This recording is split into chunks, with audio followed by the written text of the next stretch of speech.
표지 이야기. 올해로 25주년을 맞이하는 소리보기 팀원들.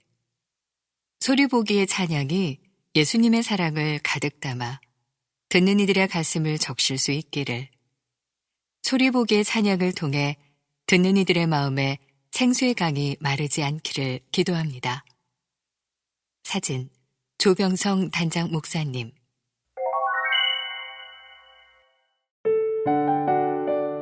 단장 칼럼 53번째. 적절한 때, 적당한 은혜의 축복. 조병성 목사, 한국미랄선교단 단장. 지난해 7월, 1년 이상 미랄보 녹음 봉사로 수고해준 자매의 개인적인 사정으로 인해 시각장애인을 위한 미랄보 녹음 사역이 중단되었습니다. 어떻게 해야 하나 고민을 하면서도 이왕 하려면 잘해야 하는데 라는 욕심이 있었습니다. 그래서 선뜻 누군가에게 맡기지 못하고 시간만 흘러가고 말았습니다. 상황이 이렇게 되다 보니 사역자들 안에서도 다시 시작하면 좋겠다는 이야기들이 흘러나오게 되었고, 특히 시각장애가 있는 사역자가 많은 상황에서 몇 달간 멈추게 된 미랄보 녹음에 대한 아쉬움을 토로하는 목소리가 이어졌습니다. 사역자 회의에서 함께 기도하면서 사역자들 주변에 도움을 줄 수 있는 분들을 찾아보자고 의견을 나눴습니다. 며칠이 지나지 않아 제 핸드폰으로 낯선 번호의 전화가 걸려왔습니다. 저는 일산에서 녹음 봉사를 하고 있는 장영재라고 합니다. 일산에서 시각장애인들을 위해 도서녹음 봉사를 하고 있는데요. 혹시 다른 곳에서도 필요하지 않을까 싶어 수소문을 하던 중에 미라를 알게 되었습니다. 혹시 녹음 봉사가 필요하신가요? 순간 제 귀를 의심했습니다. 네? 녹음 봉사라고 하셨나요? 혹시 누구 소개로 연락을 하시게 된 건가요? 전화를 받았을 때만 해도 사역자 중에 누군가의 지인으로 생각을 했습니다. 그런데 돌아온 답변은 전혀 아는 사람이 없고 시각장애인을 위한 도서녹음 봉사가 필요한 곳이 있을 것 같다 찾던 중에 이렇게 연락을 하게 됐다는 것이었습니다. 온몸에서 전율이 느껴졌습니다. 놀라서 전화를 받고 있는 것이 느껴졌는지 전화를 주신 선생님도 무슨 상황인지 조금 의아해하셨습니다. 천천히 선교단에 대한 소개와 함께 그간 우리가 미랄보 녹음 봉사자를 지인들 중에 찾고 있었다고 설명을 했습니다. 놀란 나머지 전화를 주신 분이 누구신지도 제대로 묻지 못하고 있던 저에게 제가 그럼 적절한 때 전화를 잘한 거네요 라고 하셨습니다. 전화기 너머로 들려오는 목소리가 위로와 격려로 다가왔습니다. 몇 달간 필요를 알면서도 고민만 하고 있던 우리에게 하나님께서 만남의 축복을 통해 귀한 분들을 보내주셨습니다. 더군다나 이분은 녹음 스튜디오를 운영하고 있었습니다. 녹음 봉사자들과 함께 책 읽는 사람들이라는 녹음 봉사 동아리를 만들어 자신의 녹음실에서 녹음을 하십니다. 그간 녹음 봉사자의 수고로운 섬김에 비해 어설프게 녹음을 하고 편집을 해서 올리던 우리에게 기쁨의 소식이었습니다. 적절한 때 미랄에게 꼭 맞는 봉사자를 만나게 해주셔서 새롭게 미랄보 녹음 봉사 사역을 시작할 수 있게 되었습니다. 요엘서 2장 23절은 이렇게 말씀합니다. 시온의 자녀들아, 너희는 너희 하느님 여호와로 말미암아 기뻐하며 즐거워할지어다. 그가 너희를 위하여 비를 내리시되 이른 비를 너희에게 적당하게 주시리니 이른 비와 늦은 비가 예전과 같을 것이라. 적절한 때 꼭 맞는 은혜로 우리의 필요를 채우시는 하나님의 은혜가 정말 놀랍습니다. 그리고 그 필요를 따라 함께 녹음 봉사로 섬겨주게 되신 장영재 선생님과 녹음 봉사자분들께 감사를 드립니다. 오늘의 일상에서 우리의 작은 목소리에도 응답하시는 하나님의 사랑에 다시 한번 감사를 드립니다. 미랄보 녹음 파일은 한국미랄선교단 홈페이지 www.kmil.org or.kr에서 미랄보를 클릭하시고 듣기 1, 듣기 2를 클릭하시면 들으실 수 있습니다.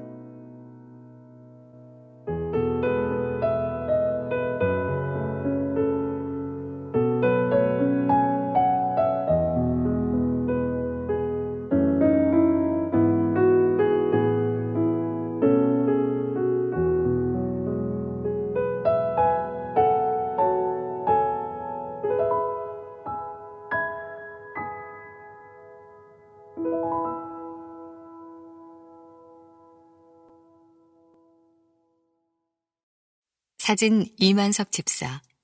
지난 5월호 미랄보 단장 칼럼에 소개되었던 이만섭 집사님은 5월 13일 위암 제거 수술을 잘 받고 회복 중입니다. 기도해 주신 미랄 가족들께 감사드립니다. 미랄 사랑의 캠프. 한국 미랄 선교단 40주년 2019 미랄 사랑의 캠프. 7월 22일 월요일부터 25일 목요일까지 평창 한화 리조트. 먼저 그의 나라, First His Kingdom. 그런즉 너희는 먼저 그의 나라와 그의 의를 구하라. 그리하면 이 모든 것을 너희에게 더하시리라. 마 6장 33절. 한국 미랄 선교단 40주년 2019 미랄 사랑의 캠프를 7월 22일 월요일부터 25일 목요일까지 강원도 평창 한화 리조트에서 진행합니다. 미랄 사랑의 캠프는 믿음 안에서 쉬고 회복하고 어울리는 미랄의 축제입니다. 전국 지역 미랄 선교단에서 800여 명의 장애인과 비장애인이 참여합니다. 3박 4일 동안 함께 울고 함께 웃으며 형제들과 더불어 샬롬을 나눕니다. 올해는 한국 미랄 선교단이 창립 40주년을 맞은 해입니다. 1979년에 시작된 한국 미랄 선교단은 장애인 전도와 봉사와 계몽을 바라며 먼저 그의 나라와 의를 구하며 2019년까지 걸어왔습니다. 2019 미랄 사랑의 캠프는 함께 걸어온 40년에 감사하고 힘차게 걸어갈 40년을 기대하는 시간이 될 것입니다.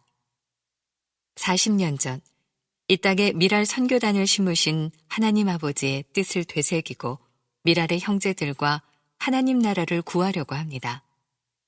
말씀 집회, 이동원, 홍정길, 조봉희, 미랄 콘서트, 미랄 대항전, 미랄 한마당 등의 다양한 일정이 마태복음 6장 33절 안에서 진행됩니다. 쉼과 회복과 어울림, 함께 나누면 더 풍성히 누릴 수 있습니다. 한국 미랄 선교단 40주년 2019 미랄 사랑의 캠프에 여러분을 초대합니다. 주제, 먼저 그의 나라, First His Kingdom. 말씀, 마태복음 6장 33절. 그런즉 너희는 먼저 그의 나라와 그의 의를 구하라. 그리하면 이 모든 것을 너희에게 더하시리라. 목적, 쉼. 고단한 일상을 잠시 벗어나 형제들과 함께 울고 웃으며 몸과 마음의 쉼을 얻음. 회복, 경배와 찬양, 말씀과 기도로 하나님을 새롭게 만나고 믿음, 소망, 사랑을 회복함. 어울림, 지역 미랄 선교단과 800여 명의 장애인과 비장애인이 복음 안에서 어울림을 누림. 주 강사, 이동원 목사, 지구촌교회 원로 목사, 한국미랄연합회 한국미랄선교단 이사장, 홍정길 목사, 남서울 은혜교회 원로 목사, 한국미랄연합회 한국미랄선교단 이사, 조봉희 목사, 지구촌교회 서울 담임 목사, 한국미랄선교단 이사, 공연팀 버블쇼 박성환 목사, 컨티넨탈 싱어즈, 멘토 힙합 진진희, 주관 한국미랄연합회 한국미랄선교단, 후원 협찬 미랄복지재단, 굿피플 의사회, 굿피플 봉사단, 드림웹스, 서북병원, 안성중앙성결교회, 연세대 치과대학, 은혜짜장 선교회, 청밀, 엘라이트, 사운드스텝 코리아, 회비 1인 9만원, 우리은행 1020-602-521968, 미랄선교단 연합회. 일정 소개. 22일 월요일.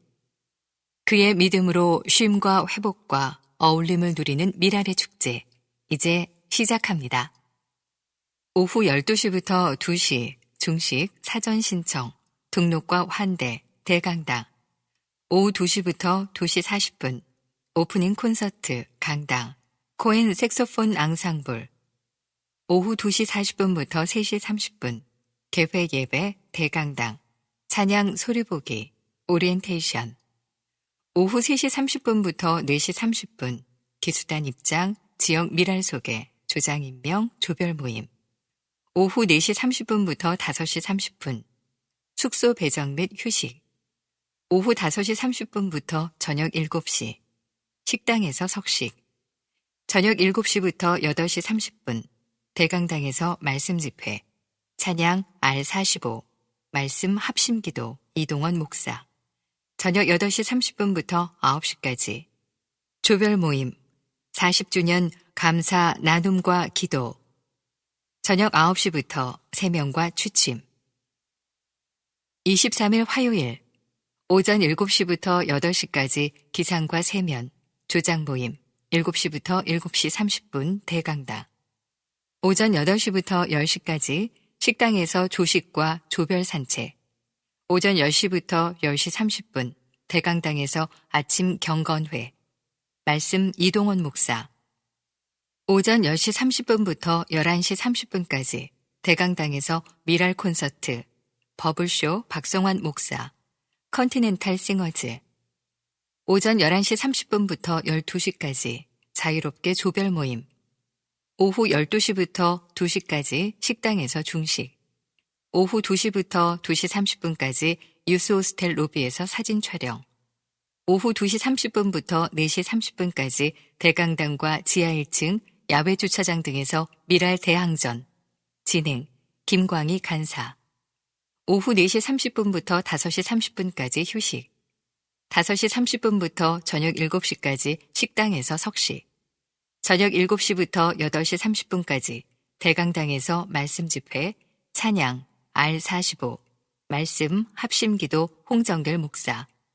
저녁 8시 30분부터 9시까지 조별 모임, 나눔과 기도. 저녁 9시부터 3명과 취침.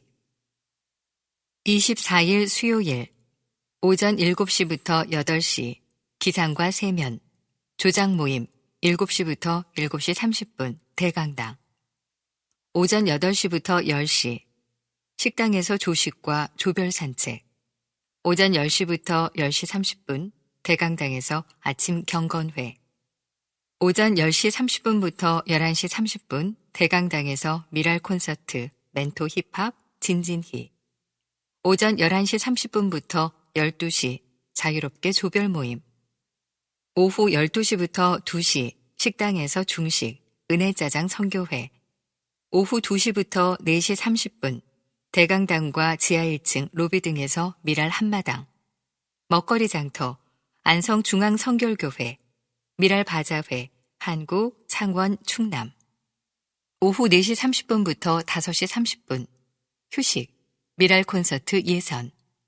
오후 5시 30분부터 저녁 7시 식당에서 석식, 캠프 문학상 접수, 본부. 저녁 7시부터 8시 30분 대강당에서 말씀 집회, 찬양, 지구촌교회 찬양팀, 말씀 합심기도 조봉희 목사. 저녁 8시 30분부터 9시 미랄 콘서트. 저녁 9시부터 3명과 취침. 25일 목요일 오전 7시부터 8시 기상과 세면, 조장 모임, 7시부터 7시 30분 대강당. 오전 8시부터 9시 식당에서 조식. 오전 9시부터 10시 30분 파송 예배 대강당, 찬양 미랄 찬양팀. 집으로 내년을 기약하며. 모두가 행복한 교육을 꿈꾸며 통합교육과 특수교육의 갈림길 위에서 정연아, 미랄학교 전공과 강혜진 학생 어머니. 한 통의 전화를 받았습니다. 일반 학교에 다니는 장애인 학생의 부모님이셨습니다. 아이가 학교에서 그부들의 괴롭힘을 당하고 있는데 어찌해야 좋을지 우시며 말씀하셨습니다. 미랄 가족들이 겪는 아픔인데 미랄보에서 다루지 않았습니다. 아플 때 이야기를 나누면서 조금이나마 아픔이 해소되는 경험이 있습니다.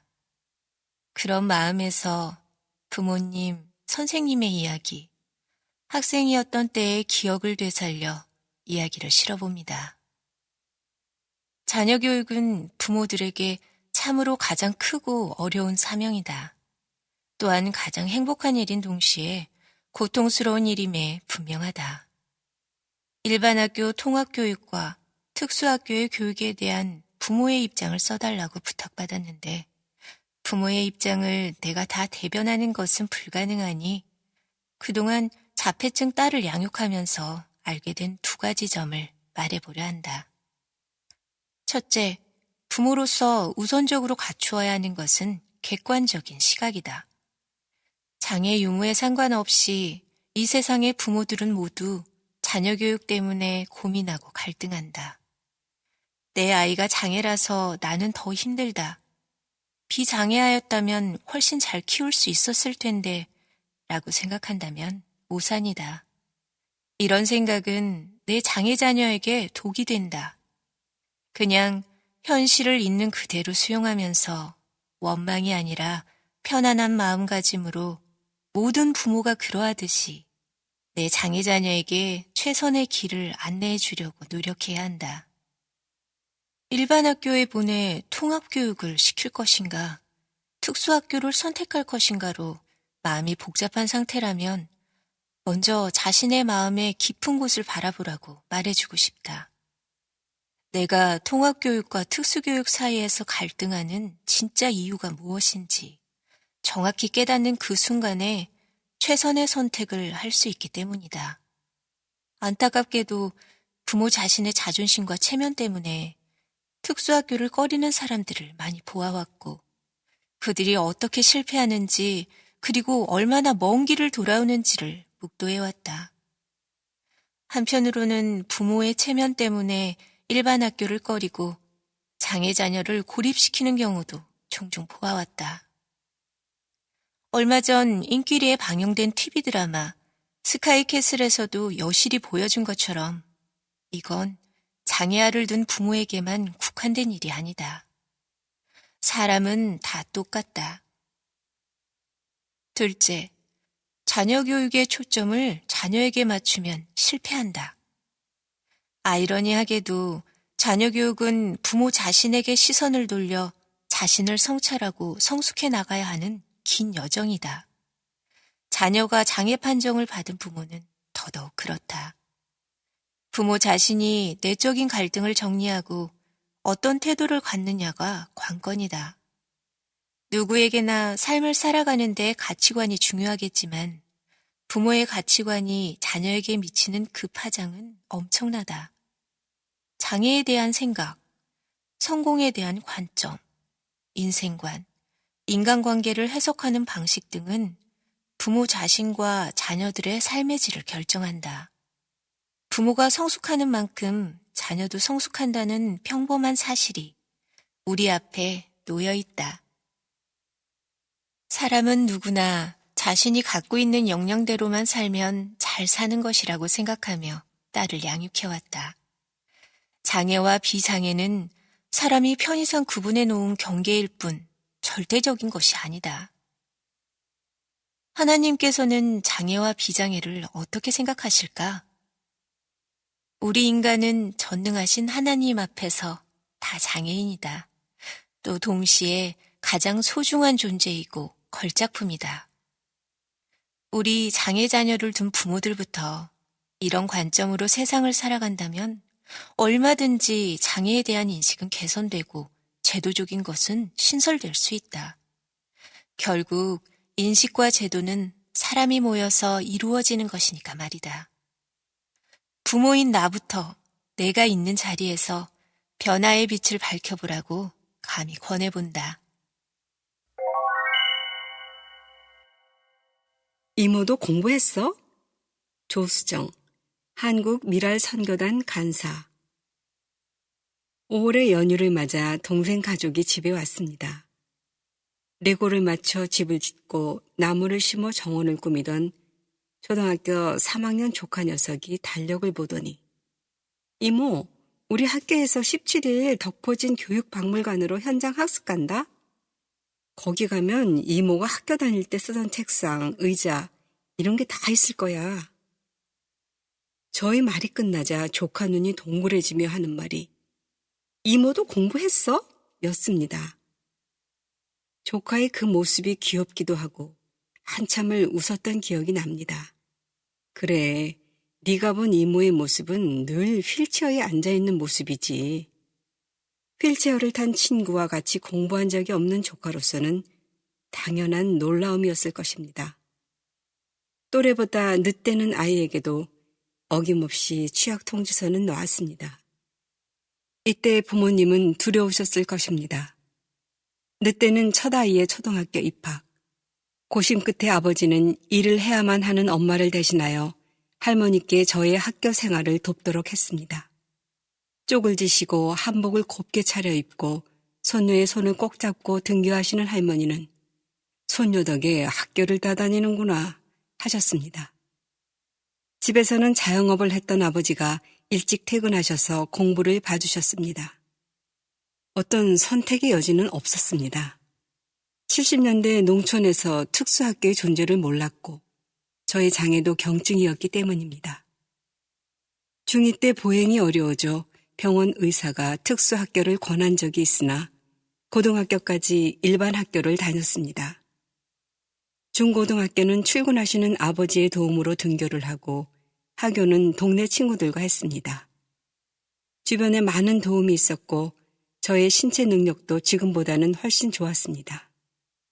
그렇지만 저에게는 안정성이 주어지지 않은 학교는 때로는 위험한 순간을 만나게 했습니다.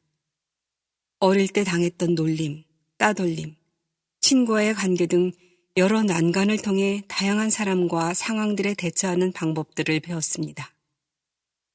어려움은 어려움으로 끝나지 않았고 이 모든 것들은 저를 거쳐가면서 득이 되었을 것입니다. 또래들과 어울리는 즐거움과 감사도 있었지만 학창시절을 한마디로 정의하자면 위태롭게 목표한 곳에 도달하고 내쉬는 안도의 한숨이었습니다. 나중에 알았지만 그 당시 지체 장애인이 다녔던 특수학교는 가정을 떠나 학교 기숙사에서 통학했다고 합니다.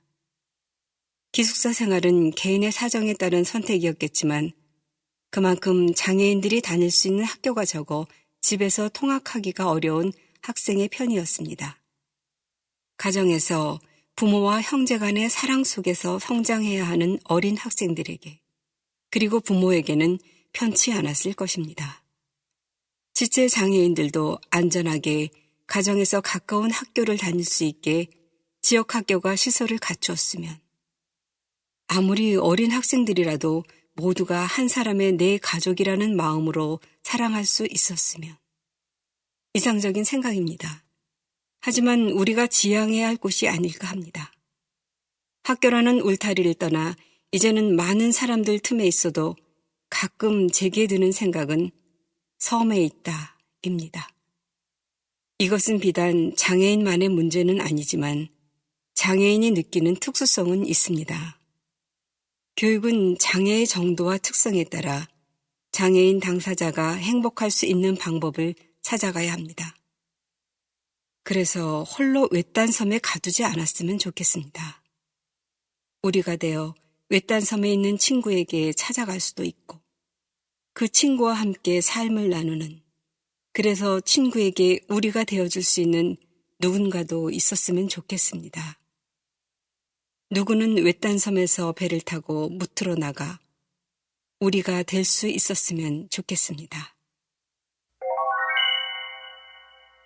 우리가 우리에게 김영미 신광교회의 권사, 단국대학교 특수교육학과 졸업 1987년, 이화여자대학교 교육대학원 특수교육 전공 수료, 한국교원대학교 일반대학원 특수교육 전공 졸업 2016년, 재직교, 양평중학교 1987년, 성베드로학교 1987년에서 2006년, 서울 정진학교 2006년에서 2011년, 서울 경운학교 2011년에서 2018년.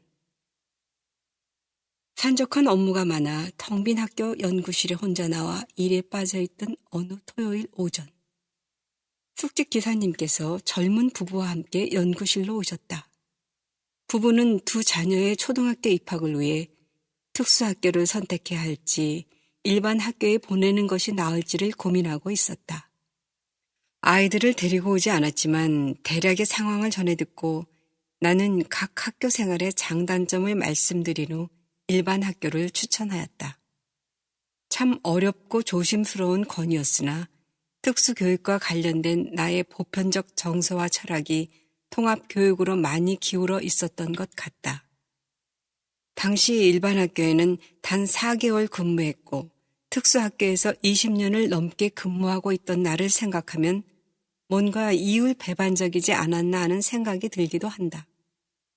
도움이 필요하면 연락하라고 연락처를 드렸는데 감사하단 문자를 받게 되면서 어머니의 연락처가 폰에 남아 있었나 보다. SNS에 올라오는 사진을 통해 어느덧 중학생이 된 아이들이 일반 학교에 다니며 또래 친구들과 잘 지내고 있는 장면들을 접하곤 한다. 통합교육의 선택이 잘한 것이어서가 아니라 그냥 이 풍경이 참으로 감사하다. 독립생활, 통합교육, 또 그와 떨어져 생각할 수 없는 교육과정, 그리고 삶의 질. 30년 넘게 특수교사로 있으면서 많이 생각하고 번민하며 애쓴 부분들이다. 우리 모두는 사회라는 테두리 안에서 살아가는 상호 의존적인 존재이다. 그러면서도 개인의 특성과 성향, 그가 자라고 있는 환경, 그리고 관계의 폭과질은 동일할 수 없다. 그래서 우리는 또다시 보편적 가치 안에서 개인의 행복을 가려내야 하는 어려움에 다다른다. 선택과 결정은 늘 어렵다. 특수학교에서 참으로 열정적으로 즐겁고 신나게 아이들과 지냈던 경험들을 지금도 옛 일기장 안에서 찾아 읽곤 한다. 특수학교에서는 삶에 꼭 필요한 것을 당당하고 안전하게 가르치자 하며 독립생활에 필요한 것을 가르치고자 열정을 쏟기도 하였다. 통합된 환경에서의 적응을 위해 분리된 학교이지만 사회성과 관계 형성, 그리고 유지에 힘을 쓰기도 하였다. 현장학습과 가정학습 목록을 뽑아 분리된 학교의 취약점을 메우고자 노력하기도 하였다. 때론 통합의 접근 자체를 차단하는 차별에 반발하여 학교는 모든 학생을 위한 곳이어야 한다며 사랑의 이름으로 이분법적 배제를 미워하기도 하였다. 한 장 한 장 담긴 글들을 보니 후회 없이 쏟아부었던 지난날의 흔적이 참 감사하다. 사랑이 없으면 무엇을 하든 아무것도 아니다. 돌아보니 많은 가치 논쟁은 여전하다. 30년이 지났지만 남는 것은 어떤 것의 성취에 있지 않았다. 등교 시간, 통학버스 승강장으로 나가 버스에서 내리는 너희를 세상 누구보다도 반갑게 환대하며 서로의 소중함에 도장 찍어주었던 그 순간이 서로에게 유효한 시간이었다. 골몰하며 계획한 수업을 진행할 때 너희들이 놀이인 줄 알고 좋아라 하다 그 목표 행동을 해내었던 그 기쁨이 우리의 정답이었다. 네가 적응하지 못해 힘들어하며 때로 자신을 아프게 할 때 도울 방법을 찾아내려고 애쓰고 회개하며 너의 평안을 위해 우리 주님께 눈물로 기도했던 그 시간들이 내 인생에도 참 소중한 감사였다. 특수교육은 삶을 가르치는 것이다. 삶을 가르치는 일은 크게 장애를 가진 개인의 능력을 신장시키는 것, 잘 배우고 생활할 수 있도록 환경을 수정해 주는 것, 대인관계와 참여의 질을 높여주는 것을 통해 이루어진다. 이것은 실상 통합 장면에서 더 효과적으로 이루어질 수 있다. 하지만 모두에게 유익한 절대 정답은 존재하지 않는다. 가족, 교사, 친구, 학교, 지역사회 등등의 여러 변수와 개인의 선호도, 현재 상황 등에 따라 최선의 답을 찾아가야 한다. 특수학교에서 생활하면서 독립생활을 잘 해나갈 수 있게 된 경우도 있고, 일반 학교에 다니면서 민주시민으로서의 기본 태도를 더 잘 갖추게 된 경우도 있다. 반대로 특수학교에만 있다 보니 생활 연령이 같은 또래들이 향유하고 있는 보편적 문화를 경험하지 못하게 되는 경우도 있고, 일반 학교에서는 학습된 무기력감과 우울 및 차별을 경험하게 되는 경우도 있다. 그러나 학생의 능력을 신장시키고 환경 수정을 통해 참여와 관계의 질을 높여주어야 하는 것은 여전히 특수교육이 지향해야 할 바이다. 학생이 어떤 학교에 다니든지 학생의 역량을 극대화하는 지원이 필요하다. 수년 전 나의 지도 교수님이 말씀하셨던 서포터즈의 의미는 돕는 자로서의 내 위치에 많은 울림이 되었다. 서포터즈는 그저 지지하고 응원하는 사람이 아니다. 안 될 경기도 온갖 기도와 응원과 지원을 통해 선수로 하여금 최선을 다하게 만들고 더 도약하게 만드는 사람들이다. 특수교육에서 서포터즈는 그런 사람들인 것이다. 우리의 양심이 남아있는 한 통합에 대한 달림은 지속될 것이다.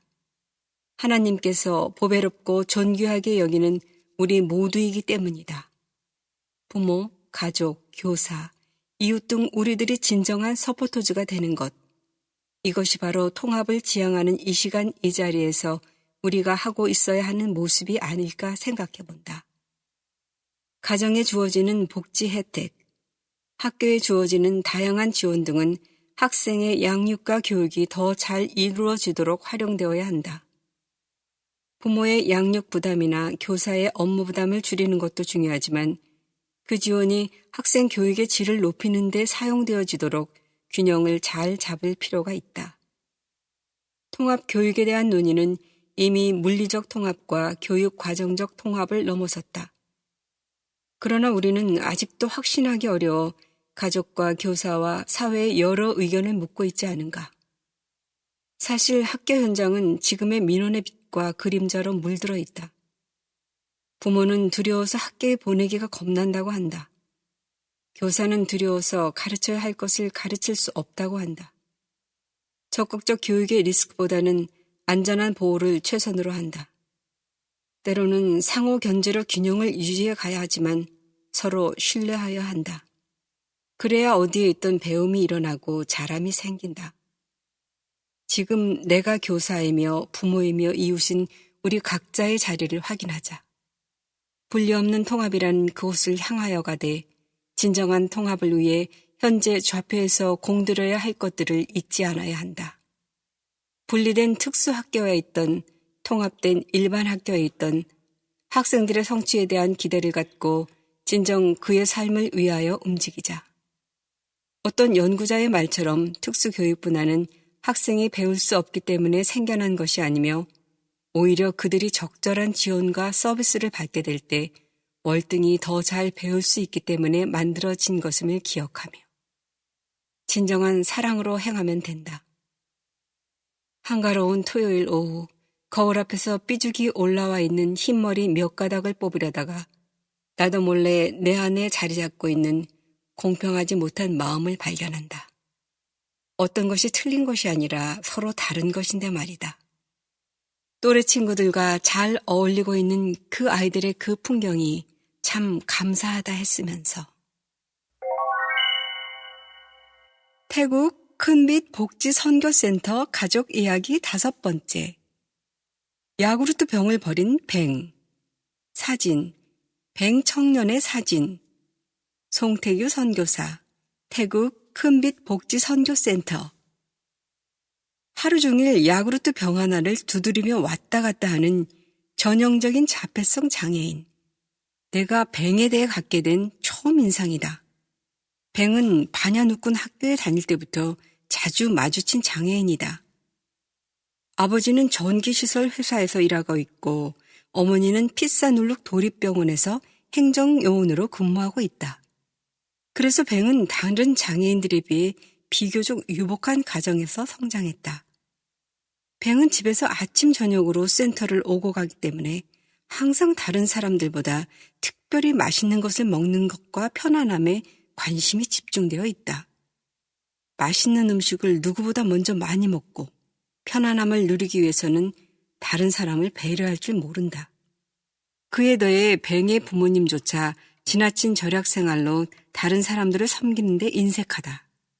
가끔 다른 친구들의 부모님이 준비해오는 특별한 음식을 누구보다 많이 맛있게 먹으면서도 뱅의 부모님이나 뱅 모두 음식을 마련해서 친구들을 대접하는 일은 거의 없었다.